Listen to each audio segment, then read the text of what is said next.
Hello and welcome to Dad and Swebb Talk Sports. I'm Swebb. And I'm Dad. And we are the dad and daughter duo talking about all of our favorite sports moments from the week. Dad, what's going on? Not much. Not much. I see you got a new hairdo, Swebb. Yeah, well, I went for a run this morning and washed my hair and didn't have time to do it for this episode. So You run? How far did you run? I ran 3.7 miles today. What are you getting ready for the Olympics or something? The Olympics are coming up. First, we got to get through the trials. And then we got to make the team first. And then off to Paris. I wish you all the best. Thank you. I'm actually getting in shape for just regular summer. You know, you want the clothes to fit nice. You don't want to look like a beached whale if you go to the beach. What? You want to make sure that you look healthy. That's probably why I stay away from the beach. It's all starting to make sense. So we're kicking it into high gear because I haven't had the healthiest of springs. And so now it's like it's go time. It's go time. And what do you mean you haven't had the healthiest of springs? I wasn't running consistently. I've had some foot issues. Haven't always eaten the healthiest. So now that it's getting hot, it's a reminder like, oh yeah, we got to get this in check. By any means necessary. Oh, boy. I don't know. You have Swebb. no idea how this feels. No. You let it go a long time ago. But you can still get it back. Just No, that's know. okay. That's okay. Anything's possible. Yeah. All Where's right. my remote? That's all I'm interested in, Swebb. It's beautiful out. I'm trying to take advantage, too, before it starts to get too humid. Trying to take advantage of the beautiful weather. The runs aren't bad when it's not 90 degrees and 100% humidity. So I have no excuse. That's true. That's true. All right. So another season has come to an end. The Rangers are now done for the year. They lost to the Florida Panthers on Saturday night, 2-1, and were eliminated from the Stanley Cup playoffs. So we're going to get to them in a little bit. But first, it's time for Back in the Day. This is where we share memories of our sports fandom or careers from back in the day. So, Dad, why don't you go first? Yeah. I'm going to take you to school now, Swebb. Back in the 1970s. Well, first of all, this past week, Bill Walton, one of the best college basketball players I ever saw in my life, passed away. He played at UCLA. He grew up in San Diego, and then he went on to UCLA, which is in Los Angeles. He, back in those days, 1970, when he went to college, freshmen couldn't play. There was a freshman team. That's what they did. And you only played 3 years of varsity ball. So his freshman year, he's on the freshman team. They had an undefeated season. His junior and senior year in high school, state championships in California, never lost a game from the middle of his junior year. His whole senior year, undefeated. His freshman year in college, undefeated. His sophomore year in college, undefeated, national champion. Junior year in college, undefeated, national champion. They ran up an 88-game winning streak. 88 games in a row. January game, they go out to Notre Dame. Back in those days, UCLA and Notre Dame played home-and-home series every year. UCLA would come play a game at Notre Dame. Next month, Notre Dame would go and play a game at UCLA. Saturday afternoon, NBC, it's like the game was yesterday. UCLA had won 88 games in a row. I was not a UCLA fan. I'm a North Carolina fan. I rooted against this man, this guy. I hated this guy. And they never lost. Saturday afternoon, halftime, UCLA's beating Notre Dame by 17. And all of a sudden, in the second half, Notre Dame doesn't miss a shot. They're hitting shots from all over the place. And Notre Dame beats UCLA to break the 88-game winning streak. Nobody knew it at the time, but Bill Walton had broken 2 bones in his spine the week before and played with 2 broken bones in his spine. Remember, this is a college game, in his spine, and they lost. The next month, they go up to Oregon for a weekend against Oregon and Oregon State. They lost 2 games that weekend. And big cover, Sports Illustrated, UCLA's lost weekend. So they go on, get to the NCAA tournament, make it to the Final Four. They play North Carolina State, who was undefeated at the time. They played them in the semifinal game and lose in double overtime. And that was the end of his college career. Then he gets drafted number 1 by Portland. He was hurt. He had a lot of injuries, foot injuries, back injuries. Didn't play much the first 2 years. His 3rd or 4th year, they win the championship, NBA championship. And then he had a few more years there, another year there, injured. He had just riddled with injuries until he got traded to the Boston Celtics in the 80s with Larry Bird, McHale, Robert Parrish. They win a championship. And that was kind of it for his career. When you're in high school, all of a sudden you wanted to go see the Sacramento Kings play the Knicks. Knicks had horrible teams. Sacramento was real good, and they had Chris Webber on the team. We go to a game one night at Madison Square Garden. And you know how I always like to take my time leaving an arena. I never rush out with the crowd. You sure do.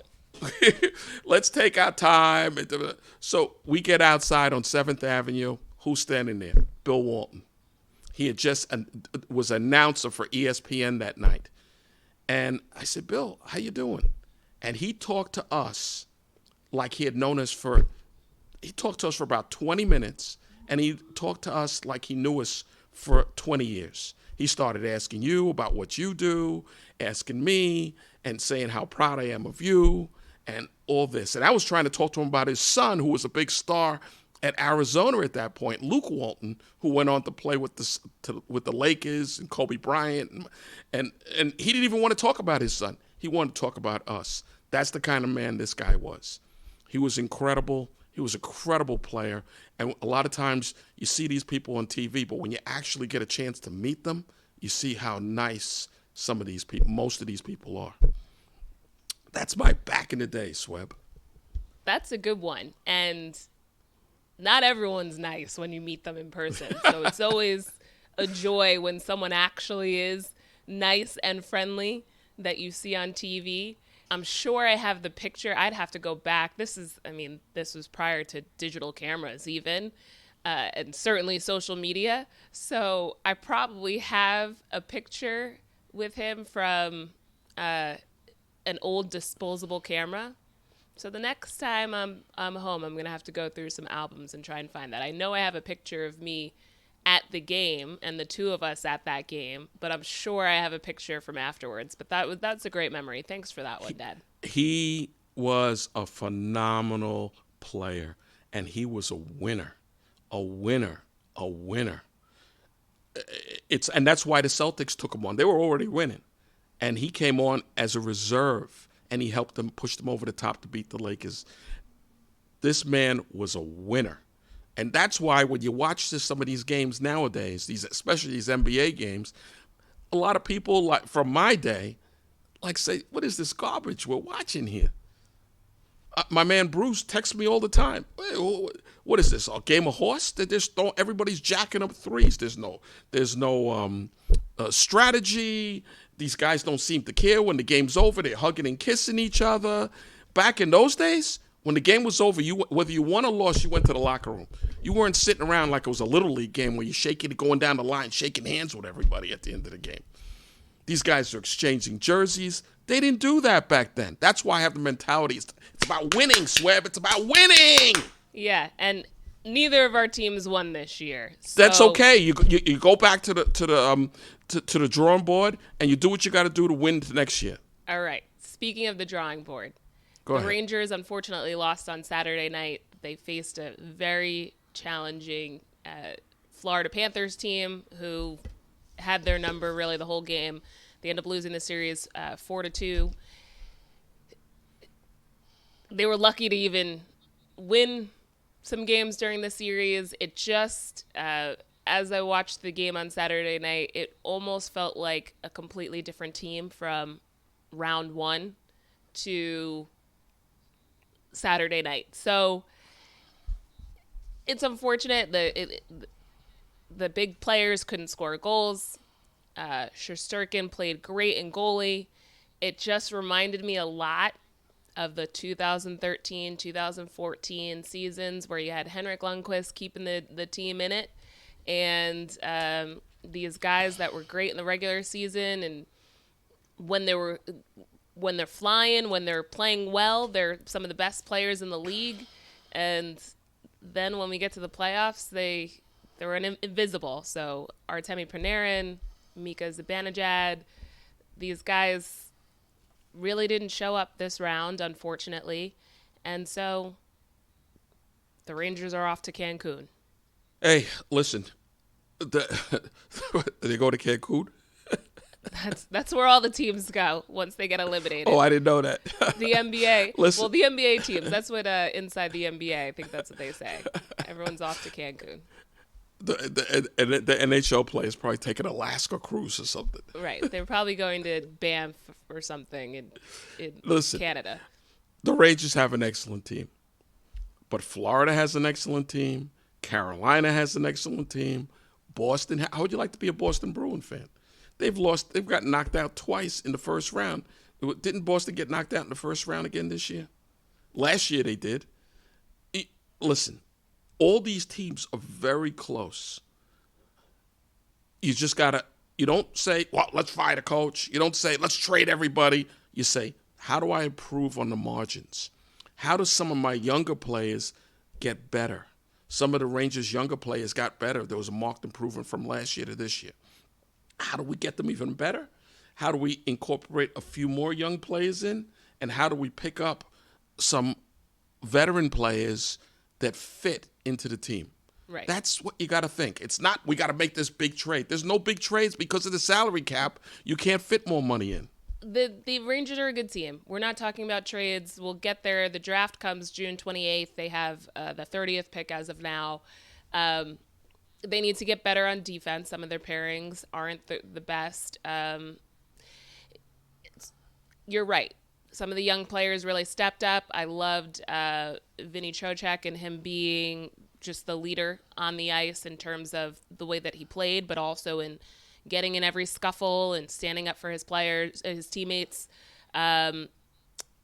There's some work to be done, but this isn't an overhaul. They've got the right coach for this team. It's just disappointing when you have the best record. You end the regular season with the best record in the league. There's not much you can say without getting into like the X's and O's of the game. They just weren't the better team in this past series. So we'll see what happens. But now we'll turn the page. Now I can focus on the Yankees because all these playoff games are over. So now I'm locking in to some baseball, and we'll talk about them.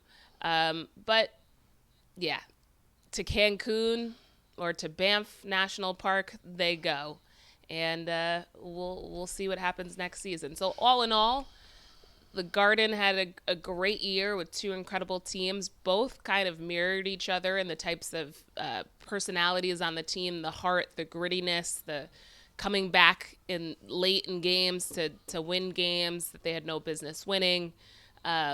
Just the general culture amongst the team in terms of guys looking like they really enjoyed playing together.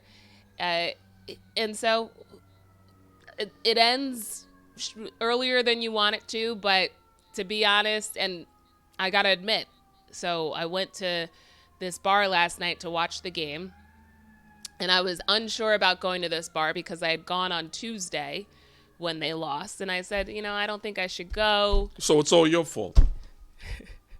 And you I should was have stayed there, home and watched the game. I was there when the Knicks lost to the Pacers. Oh, great. one night. And so I said, if they're losing in the second period, I'm just going to leave because I don't know. But from what I could see on TV, they couldn't even get good shots. So I stayed. So it might be my fault, but I don't think it was because they could barely get a shot off. This is all your fault. You know, let me tell you something. I might have been a little bit of fault too. I have a neighbor. He wears different Ranger jerseys all the time. So after one of the games they won, I forget who it was, I saw him outside and he had a Mark Messier jersey on. And then before game 5, he had a Kreider jersey on. And I said, hey, whoa, what are you doing? Put that Messier jersey back on. They won when you won it. He said, okay, for you, I'll put it back on. They wound up losing that. I didn't see him before this game. So, You've but been he did hiding listen from to him me. ever since. Yeah, I know. All right. So let's turn the page. The Knicks is... Wait. One question for you. So now that the Knicks are out and the Rangers are out, now you can concentrate on baseball? Well, here's the thing. When there's a playoff game every night of the week, starting around the same time that the Yankee games are going on, you have to make some choices. And am I going to watch a game in May as opposed to the Eastern Conference Finals? No. I'm going to watch the playoffs. It's all about priorities. And 2 months into the season, of a 162-game season, I'm sorry, Yankees. I was able to catch some games when both of my teams had a night off, but when it was Knicks, Rangers, they took precedent.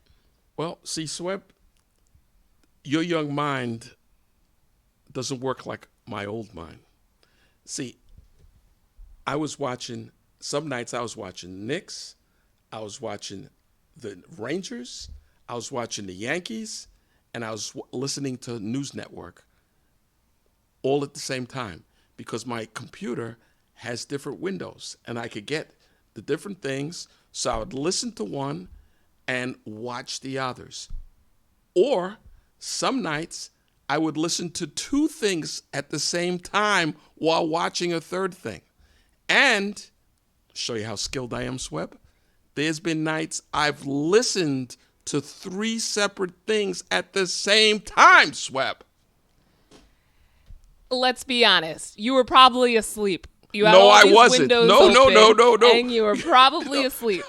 No. You know when I did fall asleep? The last week and a half, the Yankees have been on the West Coast. So the games don't end until about 1 o'clock, and then the post-game show, and then falling asleep at like 2 o'clock, 2:30. The next day, in the morning, I start getting woozy. Yes. If they're on the West Coast, I'm not going to watch the whole game on a weeknight. No, I watched the whole game plus the post-game show. No, can't do it. And even if there is no other game on, I'm just not staying up till 2 a.m. to watch a regular season game in May. So let's talk about the Yankees because they are playing really well.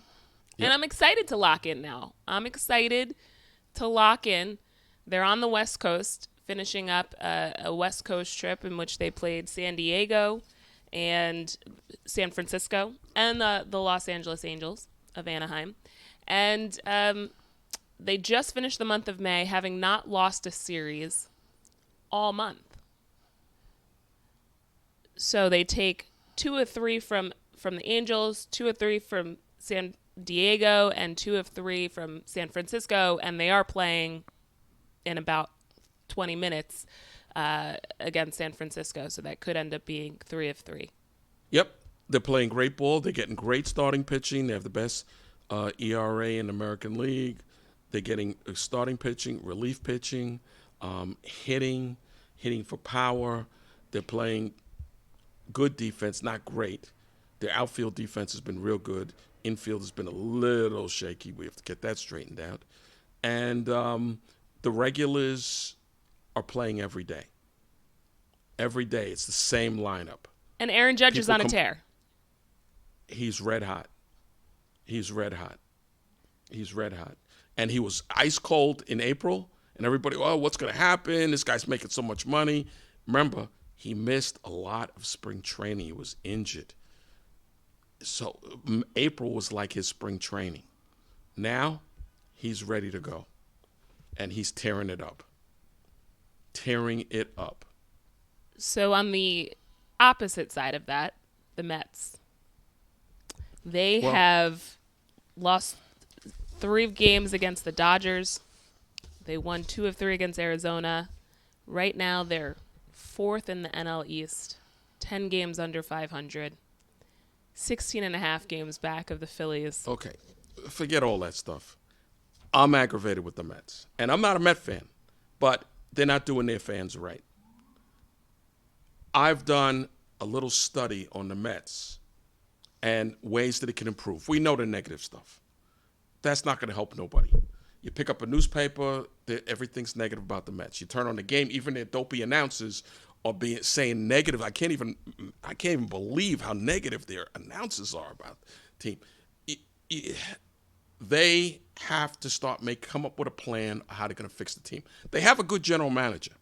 He built a nice foundation with that Milwaukee team, and they don't even spend a lot of money in Milwaukee, and they're finishing in the playoffs. They're in the playoffs every year. They're in first place every year in the Central Division. It's an easier division in the East, but he knows how to build a team.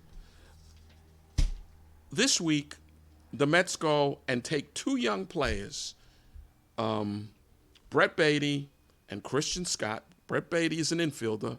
Christian Scott is a nice starting pitcher, came up, pitched a few games, pitched well, and all of a sudden they send him back to the minor leagues.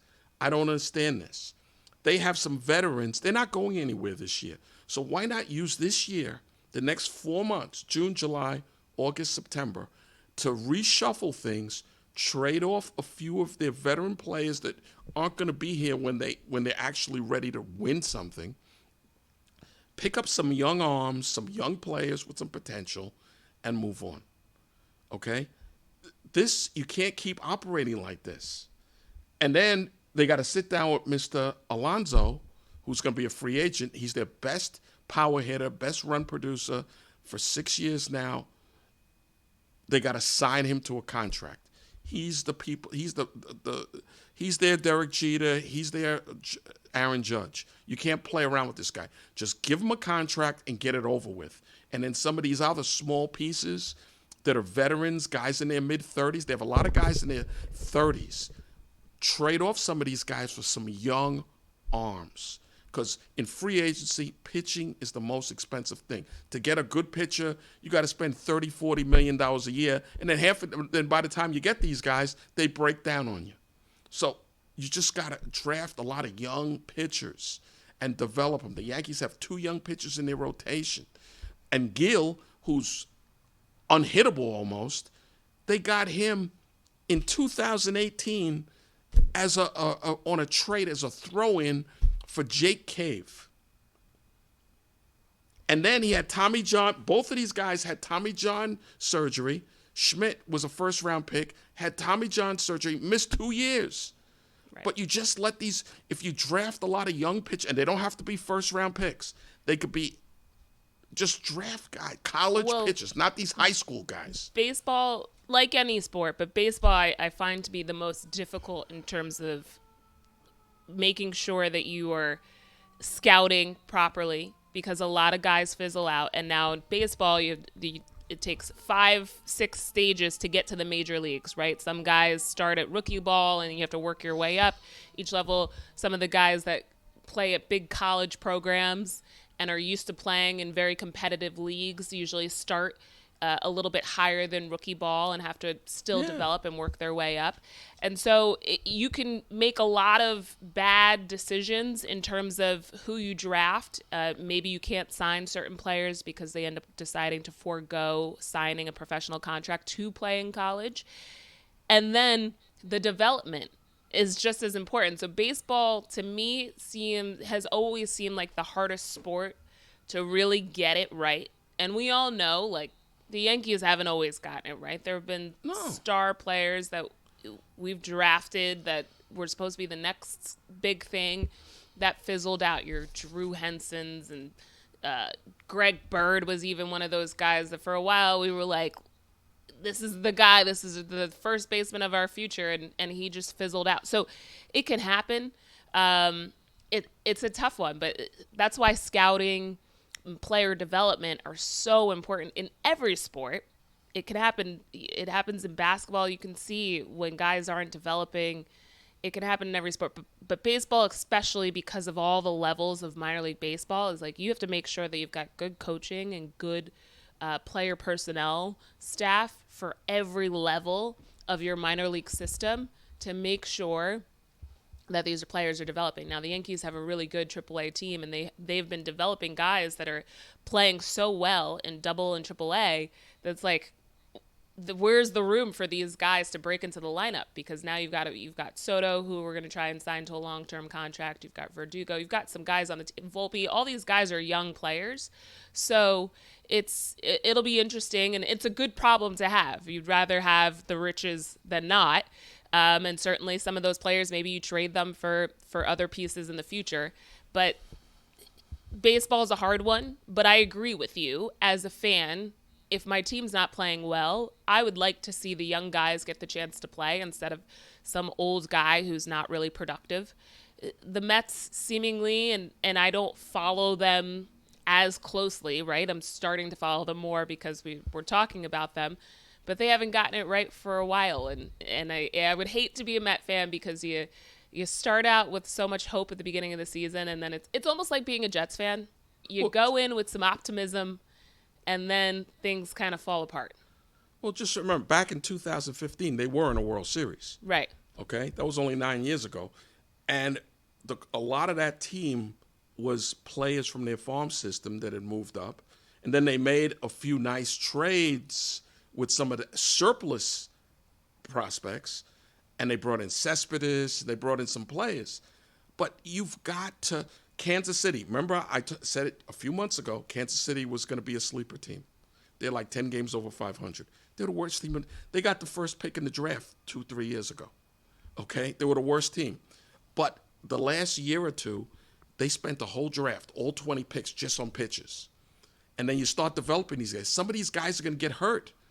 Some of them are going to get Tommy John. Some of them are going to get other injuries. Some of them are going to just fizzle out and not make it. That's why it's numbers. You got to draft so many guys, put them through your system with real good coaching in the farm system, from rookie ball, A ball, double A, all the way up. And if you draft college pitchers, a lot of these guys, you can get them to the major leagues in 2 years. But when you're drafting high school guys, and somebody could look good in high school because they just happen to be bigger, stronger, and faster than everybody else. In college, it doesn't work like that. Everybody's kind of has the same physical skills. So they've got to make a plan around bringing, and it's hard to do in New York. People say, well, you can't just tear it down because people won't show up at the games. You're right. They have some good veteran players. They have Lindor. They have some good veteran players. Now they got to start melding in. Vientos looks like he could be good. They got to figure out. They got to find a position for Beatty. He was a first-round pick a few years ago. Bring him up.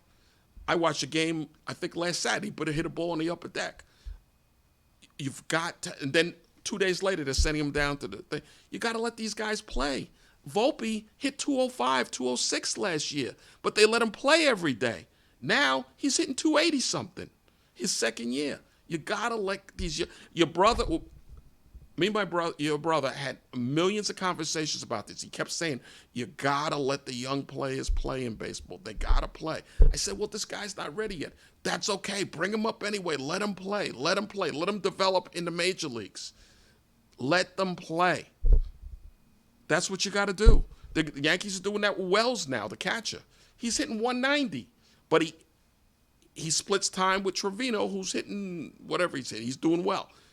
And he was a Platinum Glove winner 2 years ago. But they're letting him play because they got to start bringing these guys up. And when you bring a young player and you have all these other guys, the veterans that are producing, the young player doesn't have a lot of pressure on him. So if they strike out, big deal. And if the team's not playing well and there you have a lot more room for growth and development. If the team's not playing well, the team success doesn't fall on one young player's shoulders.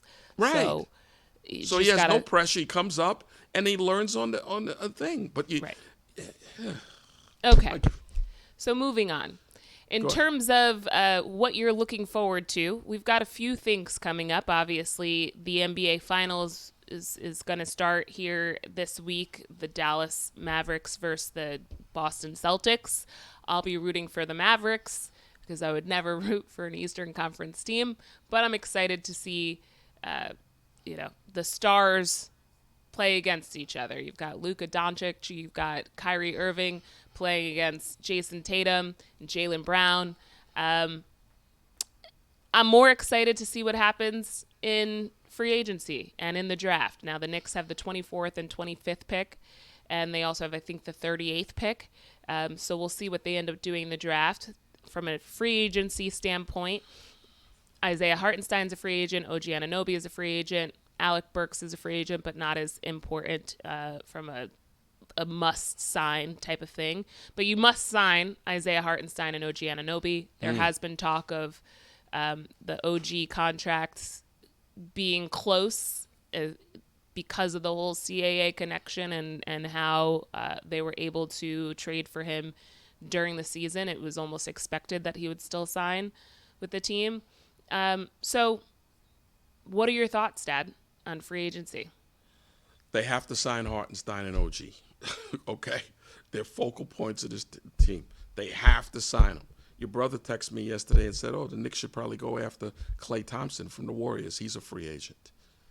If he's willing to take less money, because the Knicks aren't going to have a lot of money to spend in free agency. So if you could get a Klay Thompson, who's not really a starter anymore, but is a tremendous shooter, and let him come off the bench 20, 25 minutes a game, that would be incredible. Yeah, I think he'd fit in very nicely with this team because you'd have someone who's a certified shooter in the lineup that can score, and he's a winner. He has four rings. And I think the Knicks, for the first time in a long time, are in a position as a team where guys around the league are actually intrigued and would be interested in coming to New York, which hadn't happened for the past 10, 15 years. So I think we'll see what happens here in free agency. That's something that I'm looking forward to. And then in general, besides the fact that I'm locking into Yankee games, the Olympics is this summer. I know we talked about how I'm training for it, but there hasn't really been a lot of buzz about the Olympics. I love the Olympics. I will watch archery in the Olympics. I will watch everything, whether it's winter or summer.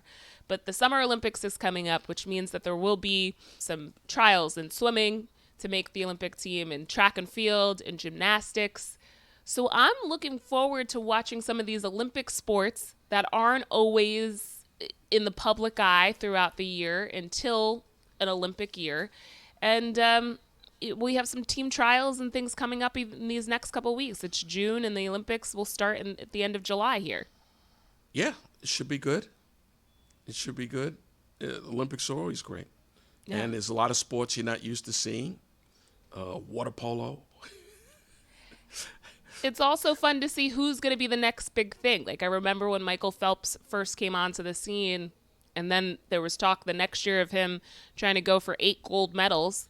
And now all of a sudden, and everyone's sitting on the edge of their seat for every race that he had. And there was one where he just out-touched a guy in the last, millisecond of the race. So you get those kind of stories for a 3-week period. Usain Bolt taking over the track for 3 different Olympic Games. So I'm excited to see what happens here. It's going to be a fun summer. Anything you're looking forward to? Olympics, but baseball season now, full swing. The NBA draft, free agency. NFL will be going to training camp. Right now they're in OTAs. They'll be going to training camp next month. We got to go to a Yankee game and sit in the bleachers, like I said we were going to. I'm a man of the people, Swebb. I want to sit in the bleachers. We'll sit in a suite. No. I want to sit in the bleachers. We'll sit, Okay, we'll sit in the suite one game, but I got to sit in the bleachers one game. Oh, so now you want to go to 2 games. I'll pay for the bleachers. You get me into the suite. Okay. I'll pay for the bleachers. You get me into the suite. I'll see what I can do. Okay. I've never seen you turn down sweet food. I never turned down any food, Swebb. Right. Okay. Well, that about does it for this week's episode. Dad, do you want to leave us with a dad tip of the week? Yeah. This is a tip to Knicks and Ranger fans. We were close, and we got no cigar. Don't despair. The Boston Celtics have been close for the last 3-4 years with that team they have. And there's people on the so-called experts or the ESPN come on, they got to break up this team. They got to, and then former NBA players that really know what they're talking about would say, no, just improve the team on the margins. It's not that far away. So here they are going to the NBA championship, the finals, and they have a good shot to win the whole thing. The Knicks and the Rangers just have to improve on the margins. It's not, we got to trade this guy, that guy. No. Pick up some guys that fit what you're doing, that know how to win, and improve on the margins. That's it. And then go back and try to win next year. And if you don't, and you're close again, do the same thing until you win. That's the beauty in sports. You keep trying until you win, but you don't quit. That's my tip of the week, Swebb. That's a great tip. You're so excited that you're hitting the mic. You're really talking with your hands this episode. Well, I grew up in the Bronx, Yeah. A little Sicilian action. Yes, I know. You're very passionate today, but we love it. So thank you for joining us. Be sure to share this episode with friends, comment, subscribe, and follow us on YouTube, Rumble, Instagram, X, all the things. And we're going to keep doing this throughout the summer. So join us for the ride. Have a great week. So long. Thank you for tuning in to Dad and Swebb Talk Sports, the show where we cover all of our favorite sports moments from the past week. Don't forget to subscribe on YouTube and Rumble, and follow us at Dad and Swebb on Instagram and X. See you next week.